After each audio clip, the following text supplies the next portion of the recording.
Muy bien, amigos de YouTube, aquí les dejo un video, espero que les guste. Hace rato les empecé a grabar, ¿verdad? Vine por la carretera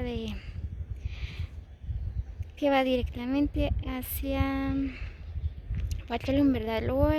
Luego tomé los caminos que van para Siabaj. Ahorita esta es la buena vista de Caquil, miren.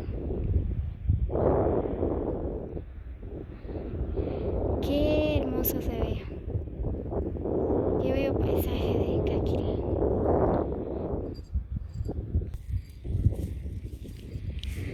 Muy bien, ahora vamos por la carretera de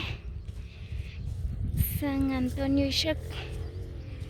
Miren, esa es la aldea Caquil.